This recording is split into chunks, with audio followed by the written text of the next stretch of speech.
inahesabiwa ni ibada ya kusali, ya kumsujudia Mwenyezi Mungu. Hii ibada ndio kishakuwa ndio kielelezo kikubwa zaidi mbele ya Mwenyezi Mungu.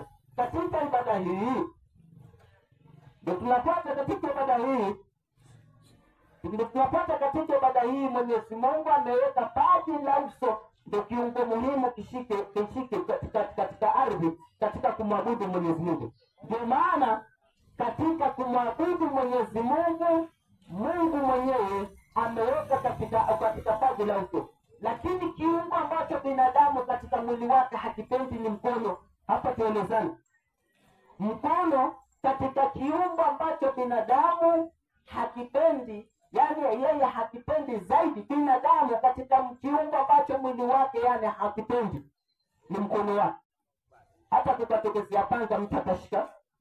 Unaona? Mtu anarusha panga, lakini baada ya kimbize mwili unamuona pale, yani mkono ndio wa kwanza kabisa kupeleka mbele, lakini mwili wake atafanya nini? Atakuwa amezaidi. Na pamoja na hivyo, katika ile kumwabudu Mwenyezi Mungu tumesema yani sharti katika 22:8 Ufunuo wa Yohana imesema sharti watu wamsujudie Mwenyezi Mungu. Kuna mtu yote anaswali kwa? Kabla ya kuendelea, kuna mtu anaswali kupitia saini. Uwe ni mwanamume, uwe ni mwanamke, uwe ni mzee, uwe ni kijana, yote tunaruhusu kwenye meza ya maswali. Kabla hatujaendelea, mtu yote ambaye yuko na swali tunamruhusu kwenye meza ya maswali, tunamruhusu. Sababu katika kufundisha mara nyingi, hata shuleni mara nyingi mwalimu anawezaona anapata, lakini kumbe katika ile kupata kwake kuna mtu pale wewe, ama kuna mtu kuna mwingine anaidia zaidi kuliko yule mwalimu. Sisi tunazokuwa tunatumia maandiko, lakini yale maandiko ambayo tunatumia huenda wengine wanasema katika hili andiko halijapewa haki yake.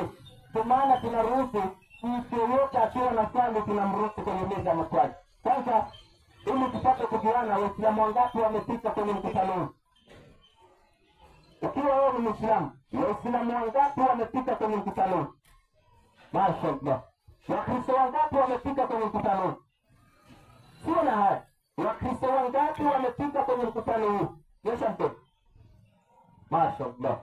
Mtu yote ambaye ako na swali.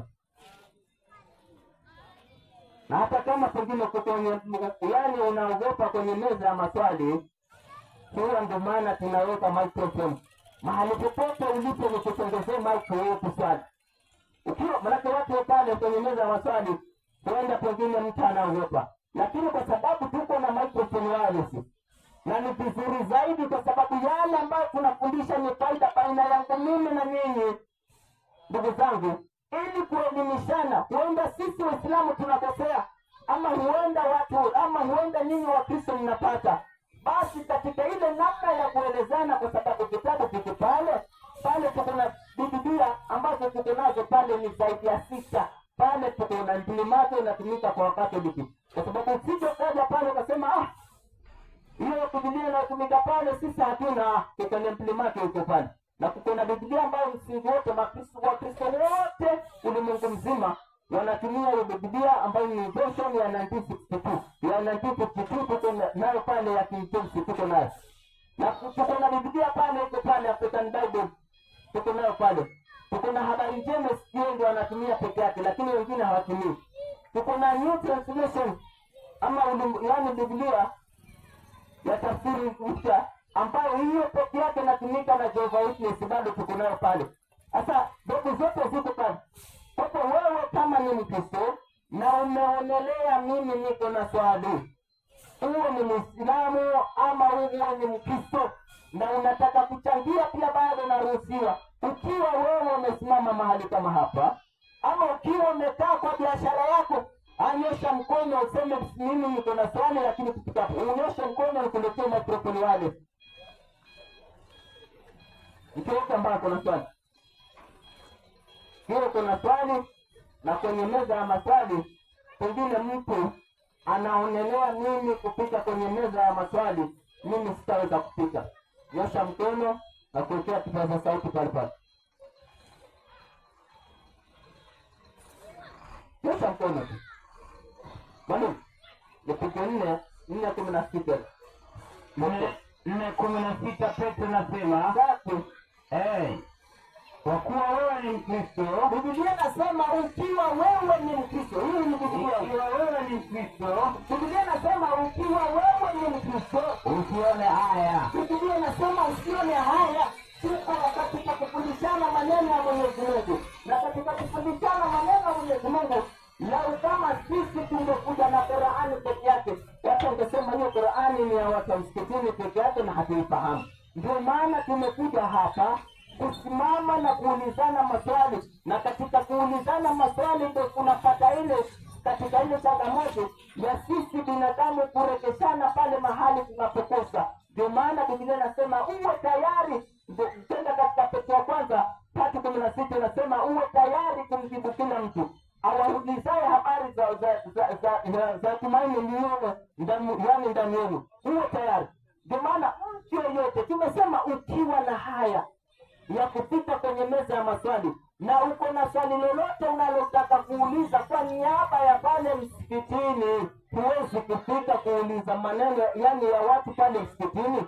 Ndio maana tumetoka nje kufundishana imani. Kwa hivyo yoyote yule ambaye ako na swali, ukiwa hutafika kwenye meza ya maswali, tumesema hii kipaza sauti 100 meters ina receive kwenye hizi speakers. Kwa hivyo sisi tunakufikishia, tunaweka swali. Nani ambaye ana swali?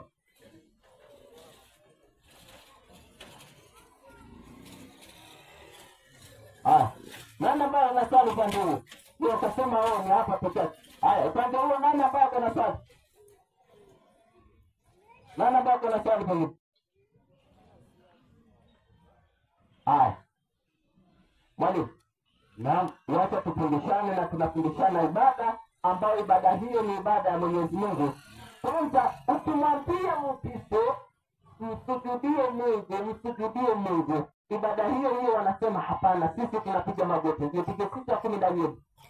Sita ngapi mwalimu? 6:10 Danieli, kitabu cha Danieli. Kitabu ni cha Danieli. Kuabudu kumsujudia Mwenyezi Mungu ni lazima. Hata sikiza hii 6:10 Danieli. Watu wengi wanaelekea kwa ukimwambia msujudie Mungu, katika kumwabudu Mwenyezi Mungu, msujudie Mwenyezi Mungu, watu wanaenda kwenye 6:10 Danieli. Sikiza hiyo. Inasema 6:10 inasema, safi, hata Danieli alipojua ya kuwa yale maandiko yamekwisha kutiwa sahihi. Yani yale maandiko, wale magavana wake, wale magavana wenzake walipokuwa wamekwisha kutia sahihi na yule mfalme, kuwa atakayeabudu kinyume na jina lako wewe mfalme, huyo mtu huyo arushwe kwenye moto. Sasa wale makubaliano hayo yalipokwisha kutiwa sahihi, twende. Akaingia nyumbani mwake Danieli. Akaingia nyumbani mwake, safi, na madirisha katika chumba chake yalikuwa yamefunguliwa. Madirisha yote akabidi hao watu wanaona mimi nisimwabudu Mwenyezi Mungu, niabudu mfalme ama niabudu badala mpaka mfalme yana anipee kielelezo, mimi sitafanya hivyo. Danieli akafanya kufungua madirisha. Twende. Yamefunguliwa kubali kule Yerusalemu. Kapere akapiga magoti mara 3. Kisha tulia. Mwalimu, tunaambiwa akapiga magoti mara 3 katika kumwabudu Mwenyezi Mungu. Kila siku akasali. Danieli akashukuru mbele za Mungu wake kama alivyokuwa akifanya tokea hapo. Kwa hivyo Danieli ibada yake yeye katika kumwabudu Mwenyezi Mungu, sikizeni Wakristo, ibada yake Danieli katika ibada yake yeye alikuwa akiabudu, katika kuabudu kwake na kusali yeye hupiga magoti peke yake. Kila siku anapiga magoti, anaabudu Mwenyezi Mungu kwa kupiga magoti. Hata swali linakuja, je, Danieli alipokuwa anapiga magoti yeye hamsujudii Mwenyezi Mungu, Mungu alimwambia nini? Nipige 8:16 Danieli. 8:16 Danieli. Hata Wakristo wanabaki na hiyo andiko peke yake. Ndugu zetu, ile andiko ukipiga katika 6:10 Danieli, wakati Danieli alipokuwa anaabudu Mwenyezi Mungu katika kupiga magoti, yeye kila siku akawa yeye katika kumwabudu Mwenyezi Mungu anafanya kupiga magoti. Hata Mungu akamwambia nini? Nipige 8:16 Danieli. Sikia sauti ya mwanadamu. Danieli tunaambiwa akasikia sauti ya mwanadamu, akasikia sauti kama ya mwanadamu katikati ya moto ulai, safi, iliyoita na kusema, iliyomwita Danieli na kusema, Gabrieli, yani hiyo sauti, yani sauti ikasikika ikamwambia, yani inamwambia Gabrieli, yani Jibrili. Inaendelea kusema mwalimu, Gabrieli, mfahamishe mtu huyu maono haya. Mungu mwenyewe anamwambia malaika Gabrieli, anamwambia Mungu, yani Gabrieli, mfahamishe mtu huyu maono haya, kwa sababu Danieli alikuwa amezoea kupiga magoti. Sasa Mungu anamwambia malaika Gabrieli, mfahamishe mtu huyu maono haya. Afahamishe nini? Basi alipakaribia pahali aliposimama. Yule malaika Jibrili ama Gabrieli alipokaribia pale mahali alipokuwa mwenyewe anapiga magoti, twende. Nami niliogopa. Yeye akaogopa. Alipokaribia nikaanguka kifudifudi, lakini aliniambia, fahamu, mwanadamu. Yani akaanguka kifudifudi. Kwa hivyo yeye Danieli baada ya kufahamishwa akafanya nini? Akamsujudia Mwenyezi Mungu kifudifudi. Sasa nini maana kifudifudi? 7:3 Nyakati ya Pili. 7:3 Nyakati ya Pili. Kitabu ni cha Nyakati ya Pili 7:3. Kwa hivyo yule Danieli ile kupiga magoti, baada ya kuwa amefahamishwa, akaonelea tena afanye nini? Aanguke kifudifudi, yani amsujudie Mwenyezi Mungu. Twende 7:3 Nyakati ya Pili. Wakatazama wana wa Israeli wote uliposhuka ule moto. Yani tunaangalia maana ya kifudifudi, sawa? Wakati yeye ameanguka kifudifudi, nini kilichokuwa kinamaanisha? Twende. Wakatazama wana wa Israeli wote uliposhuka ule moto. Safi. Utukufu wa Bwana ulipokuwapo juu ya nyumba. Twende. Wakamsujudu kifudifudi. Kama vile Danieli alivyosema, nikasujudu kifudifudi. Sasa kusujudu kifudifudi, hata inchi sakafuni wakaabudu, wakamshukuru Bwana, wakamshukuru Mwenyezi Mungu. Kwa Danieli katika ile namna ya kuanguka kifudifudi alikuwa anamaanisha nini? Katika kumsujudia Mwenyezi Mungu, Sasa swali linakuja, katika watu tuko ibada iko mara nyingi, na katika ibada watu wanasema tumeenda kufanya ibada, lakini ibada hii tunatazama kwa ndani, kwa sababu ibada ya kumsujudia Mwenyezi Mungu, manabii wote hata Yusufu, mwalimu piga Yusufu naye akafanya ibada gani? Naam, kupitia 48:12 Mwanzo. 48:12 Mwanzo. Huyu ni nabii Yusufu. Ibada hiyo ya kumsujudia Mwenyezi Mungu alifanya. Twende. 40 ngapi mwalimu? 8:12. 48:12 inasema, safi, kwa wale wenye kunakili maandiko na ya kuyasoma na kufuatilia baadaye. Safi. Yusufu akawatoa katika magoti yake. Yusufu alikuwa na jamaa zake ambao ni watoto. Wakati anamwabudu Mwenyezi Mungu, wale watoto wakawa wanamsumbua. Akawatoa katika magoti yake. Twende. Naye akainama kifudifudi. Sasa Yusufu akamsujudia Mwenyezi Mungu. Haya, tuangalie Yehoshafati na watu wake. 20:18 Nyakati ya Pili. 20. Huyo ni mfalme naye. Huyu sio nabii, lakini ibada hiyo alifanya. 20:18 Nyakati ya Pili. 20:18 Mambo ya Nyakati wa Pili mwalimu. Safuri. 20 ngapi? 18 Nyakati ya Pili. 20:18 Nyakati wa Pili nimefika mwalimu. Inasema safi. 20:18 mwalimu inasema wacha iseme mwalimu. 18 nimefika. Inasema Yehoshafati safi, akainama kichwa kifudifudi, akaanguka mbele za Bwana, akaanguka mbele za Mungu. Huyu ni Yehoshafati akamsujudia Mwenyezi Mungu mbele za Bwana. Mwalimu, na 29 Nyakati ya Pili. Ama mwalimu, na nikamatie, bado tunaangalia manabii wengi waliofanya ibada hiyo. Hata mtu na mkewe nao walimwabudu Mwenyezi Mungu katika kumsujudia. Kitabu gani? Nipige 13:20 Waamuzi. Manoa na mkewe. Waamuzi watanikamate mwalimu. Huyu ni mtu na bibi yake walimwabudu Mwenyezi Mungu. Ngapi mwalimu? 13:20. 13:20 kitabu cha Waamuzi. Sasa Inasema 13:20 inasema mwalimu wangu. Safiri. Kwa maana ikawa mara huo mwali wa moto uliopaa juu ya mbinguni kutoka pale madhabahuni. Twende. Huyo malaika wa Bwana akapaa. Yule malaika wa Mwenyezi Mungu akapaa Katika mwali wa moto twende wa madhabahu.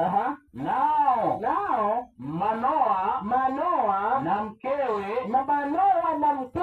mtu na mkewe wakaangalia, wakainama kifudifudi. Sasa huyo ni mtu na mkewe wakamsujudia Mwenyezi Mungu kifudifudi. Sasa hiyo ni lazima katika kumsujudia Mwenyezi Mungu. Tumpate Daudi naye 5:7 Zaburi. 5:7 Zaburi. Daudi 5:7 Zaburi. Nasema mwalimu wangu. Safi. 5:7 Zaburi. Inasema bali mimi kwa wingi wa fadhila zako wewe Mwenyezi Mungu. Daudi anasema kwa wingi wa fadhila zako nitaingia nyumbani mwako na kusujudu kwa kicho. Ambao hapo kwa kicho. Hiyo ni Daudi anamsujudia Mwenyezi Mungu. Mwalimu, na mtu mwingine naye tofauti. Wajua ibada hii iko na mambo mengi, na katika kurekebishana huko, kwa sababu tunapewa kitabu haki yake. Ukiingia nyumba ya ibada, hapa ndo tunaenda. Ukiingia nyumba ya ibada na ukipiga makofi, ukimwimbia Mwenyezi Mungu kwa kupiga makofi, ni haramu. Ushahidi 34:37 Ayubu. Kitabu hicho 30 ngapi mwalimu? 34:37 Ayubu. Wakati unaingia ibada nyumba ya Mwenyezi Mungu alafu unapiga makofi, hiyo ni haramu. Biblia ndio imesema hivyo, sio mimi ni mtu wa karne 25. Biblia inaandika kitabu. Tuone. Kwani huongezea wazi hiyo ya dhambi. Kwanza yule mtu anaambiwa huongeza uasi, yani yeye mwenyewe kwanza. Biblia inasema kwanza huyo mtu huwa na madhambi, alafu anaongeza uasi juu ya dhambi zake. Kwa hivyo hiyo inamaanisha tayari uko na madhambi. Pili, ukifanya hilo jambo litakalokuwa liko mbele yako, huwa umeongeza madhambi. Afanyaye nini? Kapiga makofi. Rudia vizuri andiko. Apiga makofi kati yetu. Kwa yoyote yule anayepiga makofi kati yetu, yani kati ya watu, ama katika kumwabudu Mwenyezi Mungu, mtu anaona kupiga makofi ndio ibada, pale Biblia inasema huyo amefanya madhambi. Malizia. Mwalimu, Ayubu mwalimu, nilikuwa nishatoka huko mwalimu. Ayubu 34:37. Ayubu 34:37 mwalimu, nilikuwa nishavuka, ninaenda mbele. Safi. Inaendelea kusema na kuongeza maneno yake kinyume cha Mungu. Hapo huwa unaongeza maneno yako kinyume cha Mungu. Hiyo ni sharti. Tunasema Biblia imesema apigaye kofi kwanza huwa na madhambi, tena naongeza madhambi. Kwa hiyo ni makosa mengine. Hapa bado tunaangalia na tunarekebishana. Ndio maana tumesimama hapa nje kurekebishana imani. Ni wapi tumemkosea Mungu, ili sisi binadamu tuwe tutapata maamrisho ya Mwenyezi Mungu.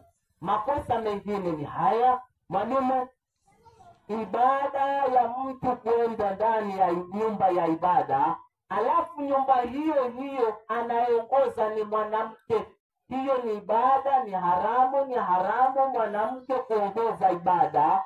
Kwa sababu gani? Ushahidi ni 14:34 Wakorintho wa kwanza. Mwanamke huruhusiwi kuzungumza kwenye nyumba ya ibada.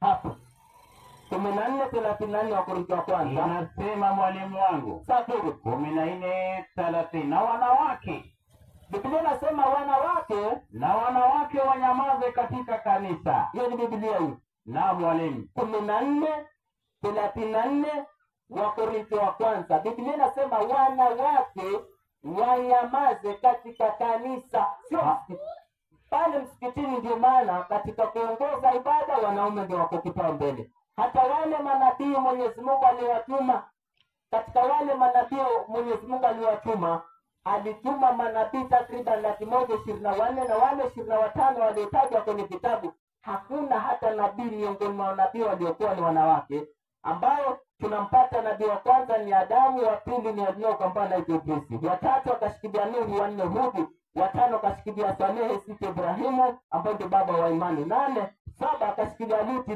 mtoto wa ndugu yake Ibrahimu, 8 akashikilia Ismaili mtoto wa Ibrahimu, 9 akashikilia Isaka mtoto wa Ibrahimu, 10 Yakobo kijukuu cha Ibrahimu mtoto wa Isaka, 11 Yusufu yani kijukuu cha Ibrahimu mtoto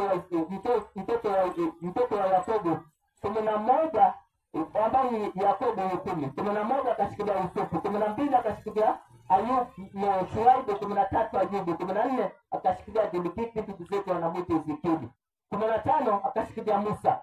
Nambari ya 15 katika mitume wa Mungu alishikilia Musa. 16 akashikilia ndugu yake Musa ambaye anaitwa Haruni. 17 akashikilia Daudi akamzaa mtoto ambaye anaitwa Suleiman, akashikilia unabii.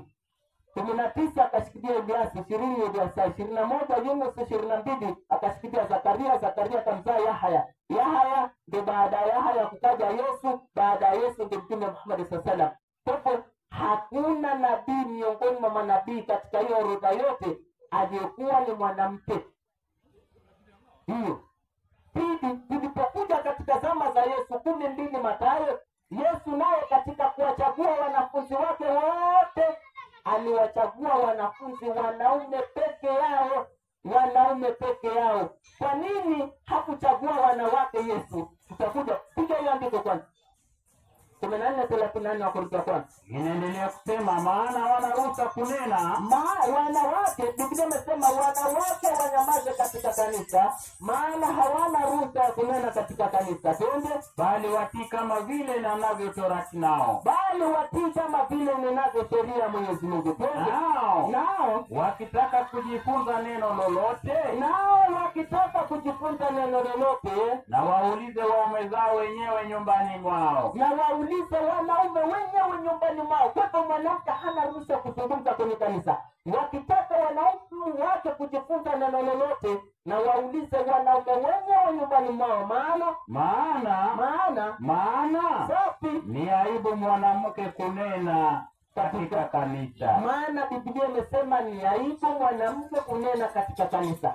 Na tunauliza, kwa nini Yesu, sasa faida tunaangalia, kwa nini Yesu miongoni mwa wale wanafunzi 12 hakuchagua mwanamke? Yesu kwa sababu hii ya mwanamke. Nipige 5:30 Marko. Hapa tunaangalia na tunarekebishana. Kwa nini Yesu wakati amechagua wanafunzi wake 12 ili wao katika kuwafundisha watafundisha wenzi wao, hakuchukua mwanamke hata mmoja? Ni kwa sababu ya hii, wanawake wakichangamana na wanaume, ibada hii kama hiyo haiwezi kufanyika. Hata zama za Yesu, sikiza, kuna msafara uliokuwa na wanaume na wanawake. Katika ule msafara kuna mwanamke aliyemshika Yesu. Baada ya kumshika Yesu mwenyewe akahisi kana kwamba hana amani moyoni mwake. Twende kitu mali. Mara Yesu alifahamu nafsini mwake kwamba nguvu zimemtoka. Tunaambiwa wakati Yesu alikuwa anafundisha mkutano ama anafundisha watu pamoja na mkutano mkubwa pamoja na wanafunzi wake, Siku moja tunaambiwa Yesu nguvu zake zikamtoka.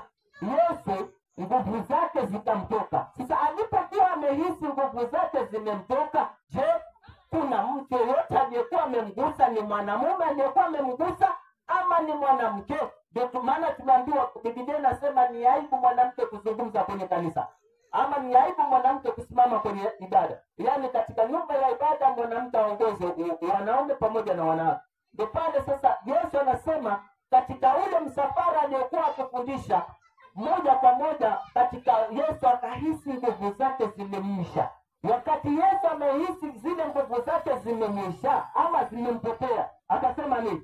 Akageuka kati ya mkutano, Akageukia mkutano, akasema, ni nani aliyenigusa mavazi yangu? ni nani jamani aliyenigusa mavazi yangu? Tena Yesu kwa sababu yeye anajua wanaume kila siku ndio anamgusa, na hakuna nguvu zimemgusa hata siku moja. Lakini wakati siku moja Yesu akasimama kwenye ile mkutano akawauliza, ni nani jamani aliyenigusa mavazi yangu mpaka mimi yani ile conscious yani ya kawaida mimi imeenda kunipotea? Twende.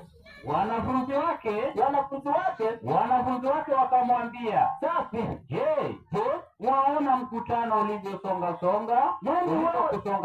Yaani wewe Yesu unauliza, yaani ni swali gani? Yaani wanafunzi wake nao wanamkaribia Yesu, wanamuuliza, sasa ni swali gani unalotuuliza? Na hali ya kuwa unaona mkutano umetusonga songa mpaka umetukaribia sisi. Yaani mkutano umekuja mpaka watu wamejazana mpaka wamefika hapa, wewe unauliza ni nani aliyekugusa? Yaani wewe huoni watu hapa. Twende. Naye wasema, ni nani aliyenigusa? Ni nani aliyenigusa mpaka nguvu zangu zimemtoka? Twende. Akatazama pande zote ili amuone yule aliyetenda neno hilo. Sapere. Na yule mwanamke Safi. akaingiwa na hofu na kutetemeka.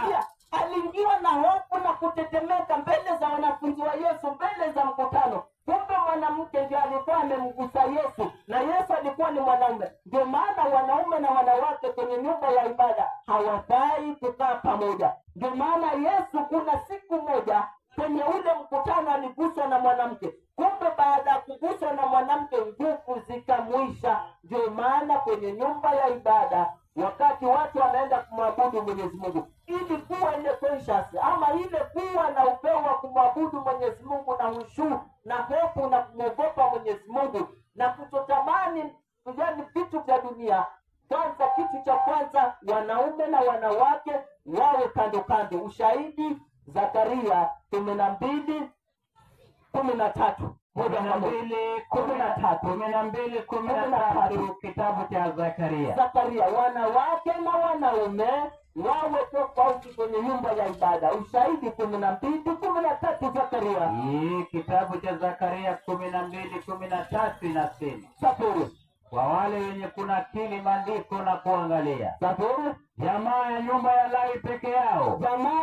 Wakati watu wanaenda kumwabudu Mwenyezi Mungu. Sasa unaambiwa pale Biblia inawaambia jamaa ya nyumba ya Lawi peke yao na wake zao peke yao. Kwa hivyo Biblia inafundisha wanawake na wanaume wakae peke yake na wanaume nao peke yao. Twende. Jamaa ya Shimei peke yao. Jamaa ya Shimei, nyumba ya Shimei peke yake na wake zao peke yao. Twende. Jamaa zote ambazo tuliosalia wakati tunamwabudu Mwenyezi Mungu, sisi sote ambao tuko mahali hapa Oyugisi, wakati tunamwabudu Mwenyezi Mungu, Biblia inasema kila jamaa peke yao. Twende.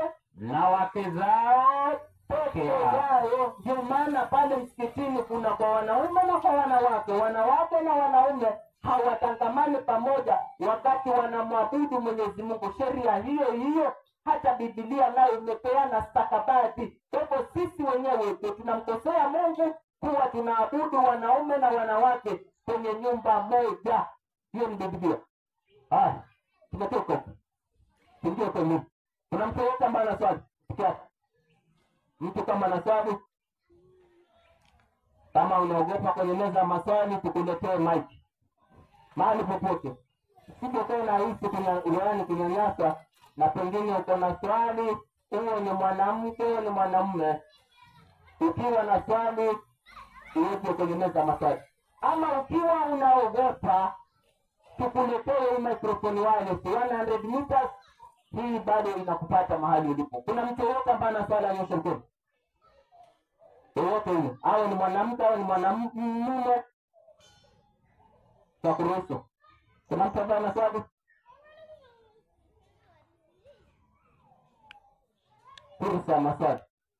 Na katika kufundisha maneno ya Mwenyezi Mungu ni lazima swali liwepo. Hata katika zama za Yesu alikuwa akifundisha bado anaulizwa swali. Mfano mwalimu, nipigie 18:19 Yohana. Yesu bado aliulizwa maswali 18:19 Yohana. Sasa sisi tena maneno ya Mwenyezi Mungu na hajakuwa hataki kuulizwa swali. Kuwa makini naye. Sikiza hapa, Yesu naye aliulizwa maswali 18:19. 18:19 inasema safi. Basi kuhani mkuu akamuuliza Yesu habari za wanafunzi wake. Akamuuliza Yesu habari za wanafunzi wake na habari za mafundisho yake. Ndio maana tunasimama mahali hapa ili sisi katika mafundisho yetu tuulize swali ama tuulize maswali. Ukiwa na swali lolote tunakupea fursa. Ndio maana hata Yesu naye aliulizwa habari za mafundisho habari za wanafunzi wake na habari za wanafunzi wake. Yesu akasema nini? Endelea mwalimu. Safi. Imekuwa umetoka huko? Nimefika mwalimu. Wacha tuingie awamu nyingine ambayo kurekebishana. Katika kurekebishana mwalimu, niko mwalimu kama jana. Qur'ani inatufahamisha nini? Kwanza turudi ndani ya Qur'ani ndio turudi ndani ya Biblia. Qur'ani kwanza imeweka mavazi, katika haya mavazi watu wawe makini. Ndio maana pale Mwenyezi Mungu anazungumza nini? Nipige 7 mwalimu 27:31 Qur'an. 7:31 Qur'an. Maana watu wawe makini. Wakati unamwabudu Mwenyezi Mungu, kuwa makini sana. Ujue unaongea nani, kwa sababu unaongea na Dion. Yaani unaongea na yule Mungu ambaye kwanza pale mahali uliposimama aliyepatekeleza ni yeye. Pili, vyovyote vile yaani vyote vile ambacho wewe unakusudia kufanya amekupea mwelekeo. Sasa Mwenyezi Mungu katika kumwabudu Mwenyezi Mungu, sisi katika kumwabudu Mwenyezi Mungu, Mungu ametupea ufahamu vizuri. Sikiza Qur'an nasema nini? 7:31. Inasema mwalimu, safi, enyi wanadamu. Haijasema Waislamu, haijasema Wakristo, haijasema Hare Rama, Hare Krishna, Shinto, Buddha, haijasema. Bali wao wakiwa wanakusudia kumwabudu Mwenyezi Mungu, Mwenyezi Mungu anasema enyi wanadamu. Safi. Chukueni mapambo yenu wakati wa kila sala. Watu wao watachukua mapambo yao vizuri, na wao watafaa kulengamana na maamrisho ya Mwenyezi Mungu. Hata wakati wa kila sala Mwenyezi Mungu anasema tuchukue mapambo yetu wakati wa kila sala. Hata Mungu anatuambia nini? Sasa katika tunaangalia mapambo. Mwalimu, naam, tuangalie mapambo. Sawa? Yeah. Turudi kwenye Qur'ani bado. Nipikie tena 3 mwalimu 59 Qur'an. Ngapi mwalimu? 33:59 Qur'an. 33:59 Qur'an. Inasema mwalimu. 59 ama kiweke inasema safi. 59:33-59 inasema kwa wale wenye kuandika na kunakili. Safi. Ewe mtume. Sasa hapa sisi Waislamu ili kielelezo chetu tunampata mtume. Mtume aliambiwa awaambie ewe mtume. Sasa ndani ya Qur'ani amri inamtia mtume ila amrisho waamini. Sasa mtume aliambiwa ewe mtume, waambie wake zako na binti zako, wewe mtume wa Mwenyezi Mungu. Kitu cha kwanza, kwa sababu Mungu aliwaambia wachukue mapambo yao wakati wa kila sala. Sasa Mwenyezi Mungu akamwambia mtume, ewe mtume, waambie wake zako na mabinti zako, twende, na wake wa Kiislamu, na wanawake wa Kiislamu, na wengine ambao sio Waislamu, waambie. Kwa hivyo Mungu pale amebashiria mambo manne. Mtume anaambiwa awaambie kwanza wake zake, mabinti zake, wanawake wa Kiislamu, na wanawake wengine ambao si wa Kiislamu wafanye nini? Twende, wajiteremshie uzuri nguo zao. Kwanza Mwenyezi Mungu anasema wajiteremshie uzuri nguo zao. Twende, kufanya hivyo utawapelekea upesi wajulikane kuwa ni watu wa heshima, ili wasiudhiwe. Kwa hivyo Mtume anaambiwa, ewe Mtume, waambie wake zako na mabinti zako na wanawake wengine wa Kiislamu, waambie wajiteremshie uzuri wao nguo zao. Kufanya hivyo kutajulikana kwa hao wanawake ni wa heshima. Je, Biblia nayo inawaambia wanawake wajiteremshie ama wanawake wavae vizuri? Tupige 2:9 Timotheo wa kwanza. 2:9 Timotheo wa kwanza. Safi. Kitabu ni cha Timotheo wa kwanza 2:9. Safi. Inasema mwalimu, acha nikamate moja kwa moja ili niondoe shaka mwalimu. Inasema twende. 2:9 inasema hivyo wanawake na wajipambe kwa mavazi ya kujistiri. Biblia inasema hivyo wanawake wajipambe kwa mavazi ya kujistiri, kama vile Qur'ani ilivyozungumza. Ewe Mtume, waambie wake zako na mabinti zako na wanawake wengine wa Kiislamu, waambie wajiteremshie uzuri wao nguo zao.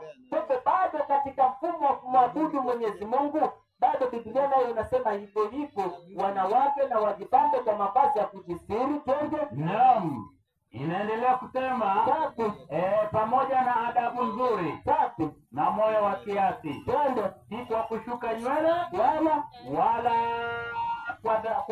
kwa dhahabu na lulu, twende, wala kwa nguo za dhamani, twende, bali kwa matendo mema, twende, kama iwapasavyo wanawake wanaokiri uchaji wa Mungu. Ndio maana tumesema wakati unaenda kumwabudu Mwenyezi Mungu uwe makini. Ukiwa mwanamke uwe makini, ukiwa mwanaume uwe makini. Kwa hivyo wanawake ndio pale andiko nimesema wanawake wanaopasa wanaokiri uchaji Mungu wajiteremshie uzuri wao nguo zao. Mwanamke najifunze katika utulivu, akitii kwa kila namna. Kwa kila namna. Twende. Simpi mwanamke ruhusa ya kufundisha. Biblia inasema simpi mwanamke ya kufundisha ndani ya nyumba ya ibada. Ruhusa ya kufundisha, simpi mwanamke ya kufundisha, wala kumtawala mwanamume, bali awe katika utulivu. Ndio tumezungumza, tumesema hata wewe jiulize, wale wanaosimama mbele ya madhabahu wale wanasema Bwana Yesu asifiwe, na ni wanawake. Biblia inasema mwanamke haruhusiwi ya kuzungumza. Hata wewe jiulize, haya makanisa mengine yako na wanawake ndio wachungaji. Andiko kama hilo wanaletea hatia kidogo, ama wanaliona hilo kama wanapitia tu mwalimu. Naam. Andiko lingine ambao wanawake kama wanaenda kumwabudu Mwenyezi Mungu ama wanazungumza na wanawake wenzi wao, wawe makini. Biblia inasema nini? 11:5 Wakorintho wa kwanza. 11:5. Kama mwanamke anasali, asachunguza ikiwa mwanamke yeyote anaswali na hana qualification ama anamwabudu Mwenyezi Mungu na qualification ya 11:5 hana, kuwa makini mwanamke, rejelea vizuri katika kumwabudu Mwenyezi Mungu. Uone umekosa, upate maagizo ambayo tunaweza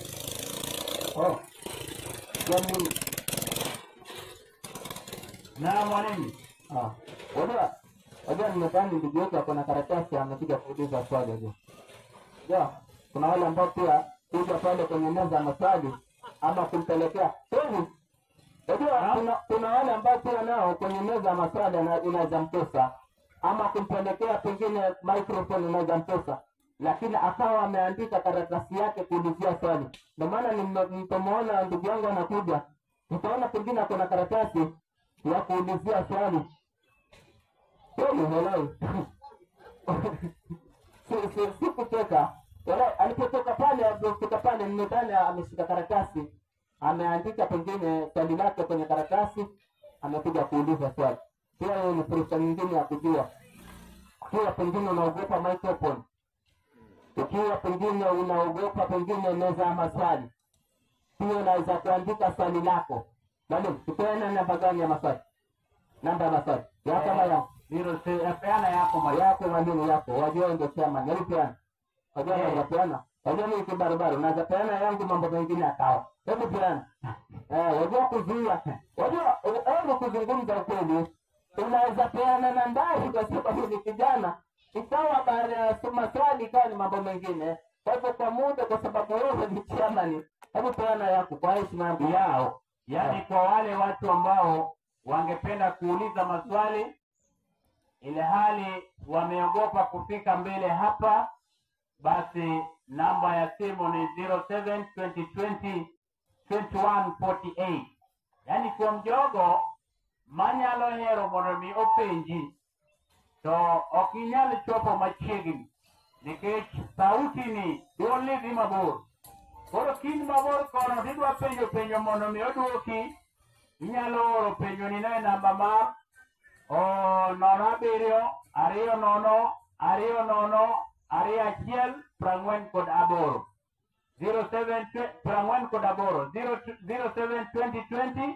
07-2020-2148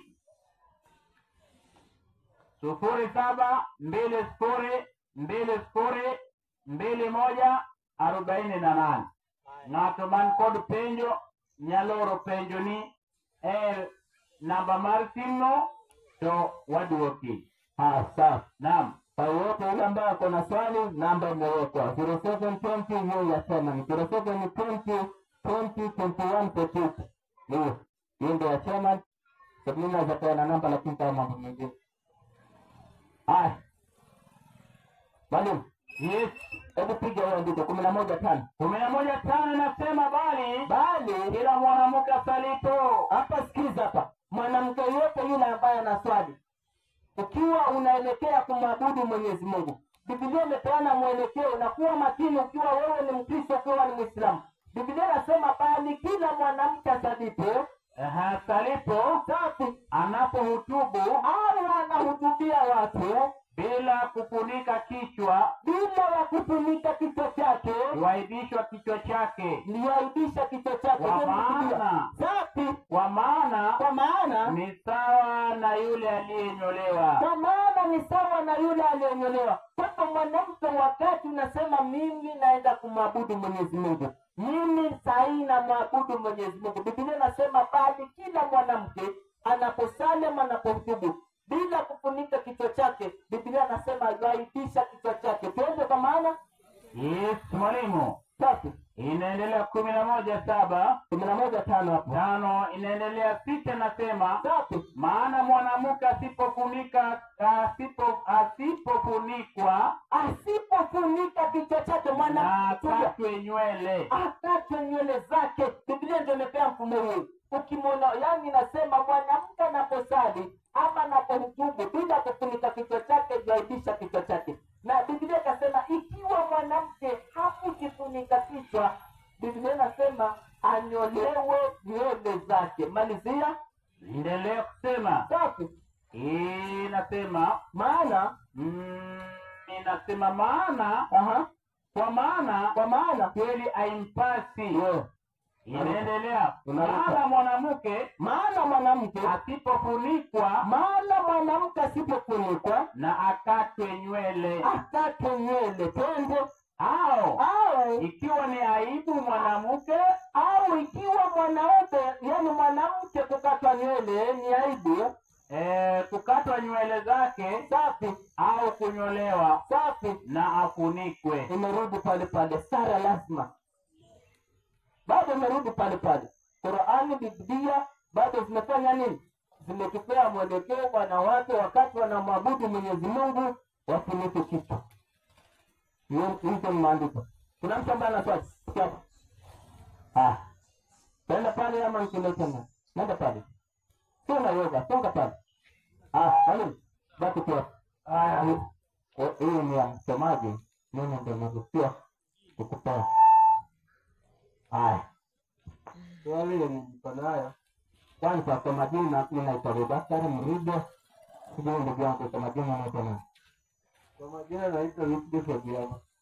Swali yenye ninayo ni kwamba ingawaje nimechelewa, sasa sijui kama hii nilikuwa nataka kuuliza, pengine inazungumziwa. Kwa sababu nimekuja hapa nimesema kuzungumza juu ya mwanamke ambaye kama nadhani lazima afunike kichwa. Na sijui wanaume Biblia ama Qurani ndio juu yao ama hao wanaume wanaongea jioni mnadhani. Bali swali zuri. Wanawake tunaambiwa kwanza wanaposali ama wanapohutubu kwanza wafunike kichwa, sawa? Naam. Akarudi kwenye Biblia, akauliza, je, kwa Muslimu wanaume kulengamana na Qur'ani na Biblia zinatutoa mwelekeo gani? Mwalimu, naam, nipige 22:5 Kumbukumbu la Torati kwanza. 22:5 Kumbukumbu la Torati. Swali zuri ndugu yangu. Maswali nzuri mzee wangu. 22:5 Kumbukumbu la Torati. 22:5 kitabu cha Kumbukumbu la Torati. Safiri. Nimefika haraka mwalimu wangu. 22:5 nasema, safi, mwanamke azivae mavazi pasao mwanamume. Biblia inasema mwanamke asivae mavazi yampasao mwanamume, wala mwanamume asivae mavazi ya mwanamke, wala mwanamume asivae mavazi yampasao mwanamke. Kwa maana utapata wanaume wengine wanavaa mpaka earrings. Hii ni mavazi ya wanawake. Wanaume wengine wanasuka nywele. Sasa utauliza unaenda kuolewa na nani? Si ni mtani? Yaani wewe kibarobaro mzima, wakati wewe pamoja na akili zako mtu mzima, kama ni barobaro, umetokezea, umezaliwa na yaani umezaliwa kwanza mamako na mama yako, yaani baba yako na mama yako, yaani kuipati mpaka umekuwa, mpaka unakuja kusimama mbele ya watu na unasema my choice my grace. Unaona? Anasema tunaenda na wakati. Sisi tunaenda na karne ya wakati. Tuna wakati gani? Wakati ni wa Mungu. Una wakati gani? Wakati wote Mungu akipinya tu, yaani kama kabato ni kifirimbi kinazungumza mambo mengine. Pamoja na utajiri wako, yaani watu wanaanza kutema mate. Hii mtu asiki mara moja. Sasa pale Mwenyezi Mungu anasema wanaume wasivae mavazi yampasao mwanamke. Sasa wajiulize, kuna wanaume wengine wanavaa mpaka earrings. Wanaume wengine wanasuka nywele zao kana kwamba wao wanaenda na wakati. Na hii mambo hata huko bara sijui, yaani watu wamefikia vipi, lakini kule Coast kaenda kulia. Wala mimi ndio kulia. Ukifika pale Malindi ndio kumeharibika kwa sababu Wataliano wazungu ndio wanafika. Boda wote. Hii ni soko ya kisasa. Yaani hizi kusuka nywele za kisasa. Wanaume ndio kibarabara ndio wa kwanza. Yaani pamoja na yaani hii sikio la mwanaume liko kama yari 7. Amekuwekea mwanaume hiyo, amekuwekea kipindi hapo. Kabarabara sasa naenda na wakati. Bali sio andiko. Inasema mwalimu, Safiri. Inaendelea kusema kwa maana kila fanyaye mambo hayo, Biblia inasema kila afanyaye mambo hayo machukizo kwa Bwana Mungu wako. Anamchukiza Mwenyezi Mungu. Siku yote anaenda na wakati. Huyu mtu anamchukiza Mwenyezi Mungu. Mwalimu, turudi ndani ya Qur'ani, turudi ndani ya Biblia. Nipige 7:26 Qur'ani. Ngapi mwalimu? 7:26 Qur'ani. Amesema mavazi ya wanaume. Sasa ndio tumeangalia wanawake tukazungumzia. Tunaenda ya wanaume. 7:26 Qur'ani. 7:26 nasema. Safi. Anasema Mwenyezi Mungu anazungumza, nawaambia nini? Waambia wanadamu wote tangu hawa zamani huko. Twende. Enyi wanadamu, hakika tumekuteremshieni nguo zifichazo tupu zenu. Hakika Mwenyezi Mungu anasema ameteremsha nguo zifichazo tupu zetu. Twende. Na nguo za pambo. Nguo za pambo, ambayo nguo za pambo ni kama hizo mzee wangu. Kuna nguo za pambo. Kwa hizo mwanamume akivaa, wacha hizo ambazo vijana wanavaa, yaani utakuta kijana ameenda ama msichana ameenda kununua nguo kana kwamba imeisha hiyo nguo, yaani wewe kana kwamba ile nguo ile wanafanya tayari na anatoa pesa yake anapeana. Hii nayo ni mjadala. Pale Mwenyezi Mungu anasema ameteremsha nguo zifichazo uchi. Sasa utapata nguo hapo katika. Unaona? Hapo ni makosa. Twende. Nguo zifichazo tupu zenu, Tatu, na nguo za mapambo, na nguo za mapambo, na nguo za utawa, na nguo za utawa ambao yaani ucha Mungu, yaani za uchaji Mungu. Kwa hivyo kuna bora, ndizo bora. Kwa hivyo kuna nguo za uchaji Mungu na yaani nguo za uchaji Mungu na nguo za mapambo, bado Mwenyezi Mungu amefanya nini? Ameenda kuziangazia ili mradi zio zinafanya nini? Zinaficha uchi zetu. Mwalimu, naam. hasa nguo za wanaume ni picha 14, 16, 16 walau.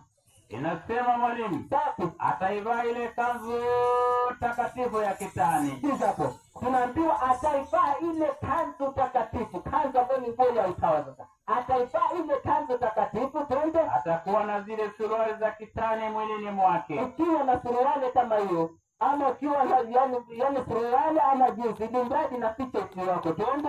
Ataufunga ule mshipi wa kitani, Safari, naye atavaa ile kofia. atavaa ile kofia kama Hayo ndiyo mavazi matakatifu. kwa mujibu wa hiyo. Yesu naye anasema nini? 3:11 Luka. 3:11 Luka. Safari, Wacha nifike mwalimu. aha, 3:11 Luka, tuone nasemaje mwalimu. safari, 3:11 nimefika. Inasema 3:11 nimefika mwalimu. twende. Inasema haya, nimefika. 3:11 Luka. Akawaambia, akawajibu akawaambia, Yesu akawaambia, mwenye kanzu mbili nampe asiye na kanzu. ampe asiye na kanzu. Kwa hivyo mwenye kanzu mbili ampe asiye na kanzu. Bado hizo ni nguo za nini? Za utawa. Labda pengine mzee wangu swali limeuliza limejibika, na kama alikujibika pengine yaani kuna kanzu fulani ama maelezo fulani. Swali niliuliza mpaka sasa hivi bado sijajibiwa, kwa sababu nilikuwa tunaongea juu ya wanawake kufunika kichwa kama wanastari ama kama wako mbele ya wanaume. Ndio ninauliza na sana wanaume wanastari vicheo hicho na namna gani? Nimesikia nguo ile nimetoka katika Kumbukumbu la Torati 32 ile ya mwanaume asivae kama mwanamke. Hiyo si kuuliza tena, nisikie kuuliza wimbo zote, lakini niuliza tu swali moja. Jinsi Biblia na Qur'an imeongea juu ya wanawake, juu ya kufunika kichwa. Sasa wanaume ilikuwa na sana vinagani ndio niuliza. Hebu mpe mic ili afafanue vizuri. Haya, sasa tumpe mic. Unajua Wacha tumrekebisha na andiko. Yule mwalimu wangu namrekebisha na andiko. kwa Kiswahili cha zingine tatu. Tunakuwa sawa. Wadi wa kitani au chinino mabere. Mwalimu, Hebu na mpe. kabla hajaweka ili namwekea vizuri mwalimu wangu awe makini. Mwalimu 18:13 methali nasema, yeye ajibie kabla hajasikia ni mpumbavu, tena ni aibu kwake. Hata kabla hujamjibu huyu ukaonekana wewe ni mpumbavu, nikawa na aibu, aweke swali lake vizuri. Nasikia swali nisaiweka vizuri. Hivi ndio bado sijaipata. Hebu uliza swali, weka swali wazi vizuri. Hapa tunaongea kuhusu mwanamke na mwanaume. Ukauliza ajipenjo nango. Nikauliza hivi, mnifundishe juu ya wanawake ambao wanastari wakiweka vichwa vyao wazi, huwa ni aibu. Naam. Na nikauliza na wanaume inafaa wastari kama vichwa viko wazi ama kama wamefunika. Hiyo swali tu simple. Very good. Mwalimu, Mwalimu, wacha rudi. Wacha rudi tumjibu kwa haraka. Swali nzuri sana.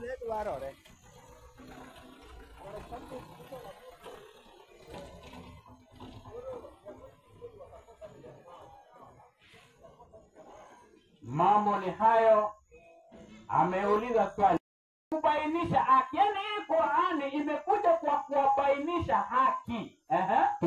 Kinacho sadikisha vitabu vilivyokuwa kabla yake. Hii Qur'ani inasadikisha vitabu vilivyokuwa kabla hii Qur'ani na kuvihukumia kama haya ndiyo yaliyoharibiwa ama haya ndiyo yaliyoharibiwa au ndiyo yaliyosalimika. Hao yaliyosalimika mpe. Kwa hivyo Qur'ani imekuja kufanya nini? Kusadikisha. Katika hali ya kusadikisha tumepata ya kwamba Biblia inasema mwanaume akiutubu kama amevaa kofia anaibisha kichwa chake. Vile vile na ikaendelea kusema ya kwamba na kichwa cha mwanaume ni nini? Kristo. Ni Kristo. Kwamba wacha nikufundishe kwanza. Ukitaka kujua Biblia yako ni balaa. Biblia ambayo unatumia kanisani ni balaa. Wamesema kichwa cha mwanamume ni nani? Kristo. Ni Kristo. Hebu mpe Samueli wa kwanza 2:10. Alafu tukufundishe maana ya Kristo ni nini. Samueli wa kwanza 2:10 Na mwalimu. Hapa tumekuja kufundishana. Hapa tumekuja kufundishana. Yeah. Na hatuna pete. Naam. Ni kuelimishana na kupata mambo shamu. Sasa tunasema 2:10 nasema neno hili Masihi. Ukisikia neno ambayo inatamkwa ya kwamba ni Masihi kwa Kiebrania, neno hili katika lugha ya Kiebrania maana ya neno hili ni mti wa mafuta. Ni mti wa mafuta Au mwenye kuwekwa wakfu, mwenye kuwekwa wakfu kwa kutiwa mafuta, ili awe mfalme, kuhani, nabii. Kwa Kiyunani, katika lugha ya Kiyunani ni Kristo. Mpe anayo baba. Ndugu yangu, umesikia maana ya Kristo? Nimesikia kulingana vile nimesema hapo, nimesikia. Umeelewa? Sijaelewa. Haujaelewa? Kwa hivyo rudia, kama hajaelewa rudia. Sasa tunasema neno hili Masihi kwa Kiebrania maana yake. Neno Masihi kwa Kiebrania maana yake ni mti wa mafuta. Maana yake kwanza ni yule ambaye ametiwa mafuta au mwenye kuwekwa wakfu kwa Bwana. Mwenye kuwekwa wakfu na Mungu kwa kutiwa mafuta. Ili awe mfalme. Jambo la kwanza awe mfalme, awe kuhani au nabii. Kwa Kiyunani, katika lugha ya Kiyunani ni Kristo. Mpe. Sasa wewe umesikia kwamba mtu yeyote mwenye ametiwa mafuta kuwekwa wakfu, huyo mtu anaweza kuwa nani? Mfalme. Si ndio? Ndio. Pili kuhani. Tatu nabii. Katika lugha ya Kiyunani ni Kristo. Kwa hivyo wewe ukiwa hapa na mfalme, huyo ni Kristo. Ngoja tumaliza dhana kwanza.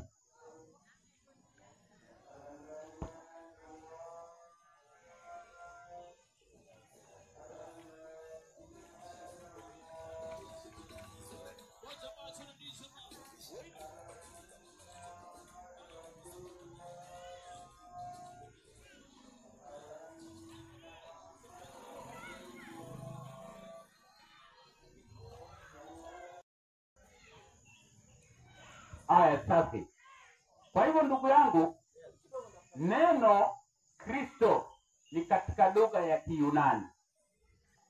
Waebrania wanasema Mesia, na neno hili ni yule ambaye ametiwa mafuta kwa kuwekwa wakfu ili awe mfalme au nabii au kuhani. Hiyo ndio maana ya Kristo.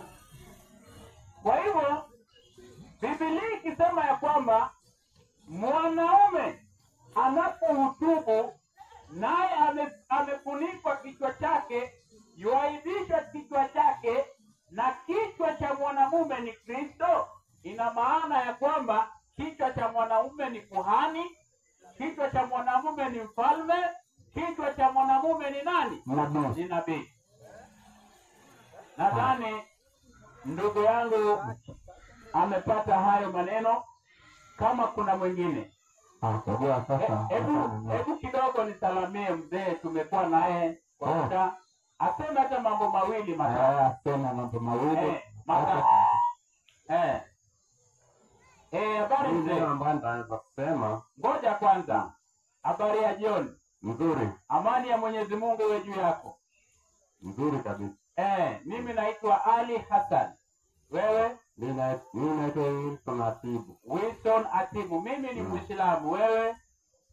Mimi si Muislamu. Mimi ni Muislamu. Wewe? Mimi ni mtu tu. Wewe hauna dini.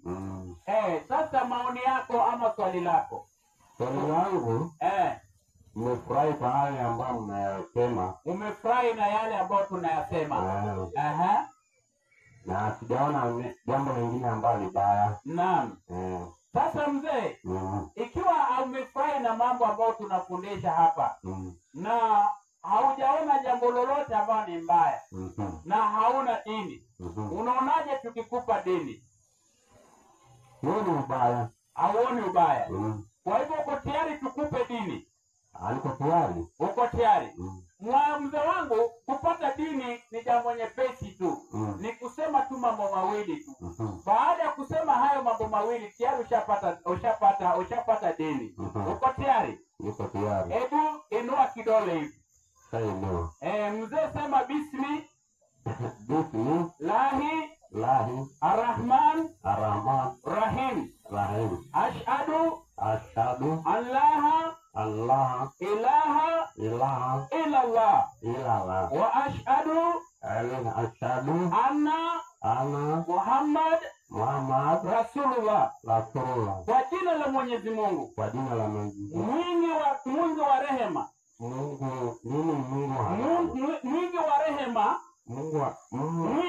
mwingi wa rehema, mwenye kurehemu.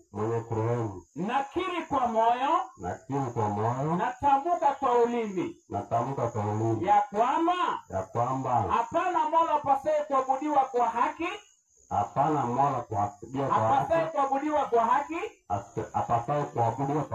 ila Mwenyezi Mungu ni mmoja tu. Na nashuhudia kwamba Muhammad ni mtume wake. Yesu ni mtume wake. Sio Mungu, wala sio mtoto wa Mungu, bali ni mtume wa Mungu. Naomba Mwenyezi Mungu nisaidie. Na uniongoze. Takbir. Allahu Akbar. Kwa hiyo peke yake tu wewe ushakuwa Muislamu. Sasa imebaki jambo moja pale. Hebu ya kusomea mwalimu, hebu nisomee Isaya 62:2 mwalimu. 62:2. Tatu. Sasa 62:2 kwa wale wenye kuandika. Nasema naye mataifa wataiona haki yako. Mataifa wataona haki yako. Na wafalme wote watauona utukufu wako. Nawe utaitwa jina jipya. Mpe. Ukishaona haki, mataifa waone haki, wafalme waone haki ya Mwenyezi Mungu, jambo ambayo imebaki ni kupata jina mpya. Kwa hivyo katika Uislamu tuko na majina: Ibrahimu, baba wa imani; Isa, ambaye ni mtume wa Mungu; Jibril, ambaye ni malaika wa Mwenyezi Mungu. Haya, kuna Musa ambaye alikuwa mtume wa Mwenyezi Mungu. Kuna Muhammad ambaye alikuwa mtume wa Mwenyezi Mungu. Kuna Abdurrahman, mmoja wa Mwenyezi Mungu rehema. Kwa hizi majina unaweza ukachagua gani? Hebu rudia tena. Kuna Musa, huyu alikuwa mtumwa wa Mwenyezi Mungu. Kuna Isa alikuwa ni mtumwa wa Mwenyezi Mungu. Kuna Suleiman pia alikuwa nabii. Kuna Ali alikuwa ni sahaba wa mtume. Kuna Hassan mjukuu wa mtume. Katika haya majina kuna Ramadhan ambao ni mwezi mtukufu wa Ramadhan. Kwa haya majina ni gani ambao ukiitwa inaweza kukupendeza? Katika haya majina hata ukiita Asman sallallahu ala Muhammad. Kwa hivyo sasa, ndugu yangu, ushakuwa Muislamu. Jambo la kufuatilia ni kufanya ibada vile umeona tunafundisha ibada hapa, na hii ibada inafanywa msikitini. Mwalimu, utamsaidia 72:18 Qur'an. 72:18 Qur'an. Bismillahirrahmanirrahim. Na misikiti yote ni nyumba ya Mwenyezi Mungu. Na misikiti yote ni nyumba ya Mwenyezi Mungu. Mwalimu. Kwa hivyo usifanye ibada yeyote kando na kuabudu nani? Kuabudu Mwenyezi Mungu. Mwalimu. 72:40 za na hii bado. Ndio. Hivyo imetosha mwalimu. Kwa hivyo jambo lingine ni kuenda msikitini kufanya ibada. Kulingana na muda tutakuwa ni wenye kufunga mkutano hapo. Kesho Mungu akitujalia tutakuwa ni wenye kuendelea. Asante. Al-Fatiha. Wewe mpe huyo. Mungu ana jambo anataka kujua tumani ni rupi.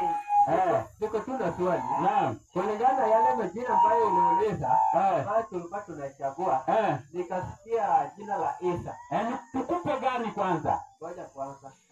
Sikia maana yao. Wewe ashajua maana na kapokea yake. Ndio maana hata nataka nijue maana ndio. Alafu pokee. Naam. Sasa kulingana majina ambayo nimesikia, sio kutaja jina kama Isa. Hii Isa, kwa upande wa Kristo inakuwa Isa ni Yesu. Isa ni Yesu. Mpe. Isa ni Yesu, mpe. Isa ni Yesu. Una la kusema?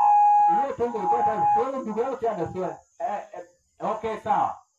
Okay, nipeni kwa swali. Umesema Isa ni Yesu. Naam. According to us Christians, tunajua Yesu ni Mungu, sivyo? Unajua ni Mungu? Yes. Na tunaweza anzaje binadamu mwenzangu Mungu? Matendo ya Mitume 6:13 mpe. Matendo ya Mitume 6:13. Matendo ya Mitume 6:13. Sasa hao kwa ajili ya sala. Manake hapo washinda Amerika sasa kwa. Unajua kwa ndio kiumbe ni Mungu. 6:13.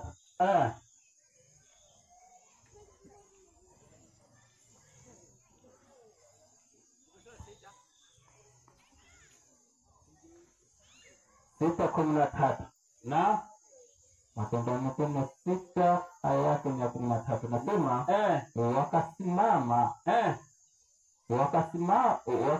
wakasimamisha mashahidi wa uongo na waliosema. Mwalimu, ile nini wa Efeso wa Kolosai 4:10, yani nasema nini? Yani ile Yesu Yusto ama 13:6 Matendo ya Mitume, nadhani 13 ya habari Yesu. Habari Yesu. Alafu wa Kolosai 4:10. Haya. Kwa haraka. Ya habari Yesu 13:6 Matendo. 13:6 Matendo, sio 6 tunasema 13:6 Matendo ya Mitume. Na yani ndio Amerika mtaka kusema Yesu ni Mungu. Na Yesu kafa. Na sasa Mungu gani kafa? Haraka kwanza tusaidie. 13:6 Matendo ya Mitume. Na sasa nikupanda nasema walipokwisha kupita kati ya kisiwa, walipokwisha kupita katikati ya kisiwa mpaka Pafo, wakamwona mtu mmoja mchawi, nabii wa uongo, Wayahudi, jina lake Bari Yesu mpe. Ndugu yangu, kuna mtu mchawi alikuwa anaitwa nani? Bari Yesu. Kwa hivyo kuna Yesu ambaye ni Bari Yesu. Haya, mpe wa Kolosai 4. Na sisi tunaongea juu ya Yesu Kristo. Ndio takuja huko. Sawa. Takuja huko. Sawa, tuko tayari kukusikia. Hawa watu na hata yani kwa sababu ya muda kwanza tuwawekea aya mbili na zote zimo kwenye Biblia. Huyo anasema Yesu ni Mungu, sawa? Katika Yohana 3:16 anasema kwa maana jinsi hii ni swali tunamwekea. Yohana 3:16 ni andiko ambalo Wakristo wanalipata. Linasema kwa maana jinsi hii Mungu alipenda ulimwengu hata akamtoa mtoto wake pekee ili kila muamini asipotee bali apate nini?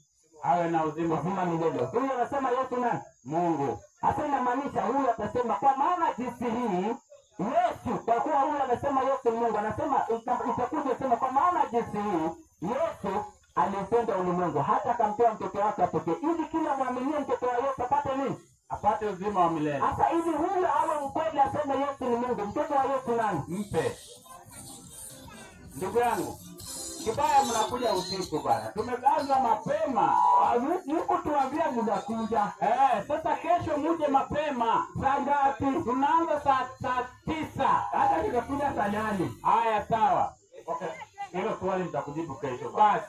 Kwa hiyo kuambia hivi, kwa nini kwa kesho ule rafiki yangu anasema Yesu ni Mungu kwa sababu kesho kuna andiko linasema in the beginning there was word, the word was with God and the word was God. Kuja nalo kesho. Kesho tutakuja mapema. Sasa tuko tayari kuwafuata kiwango tatushinda. Sio tayari kumtufuata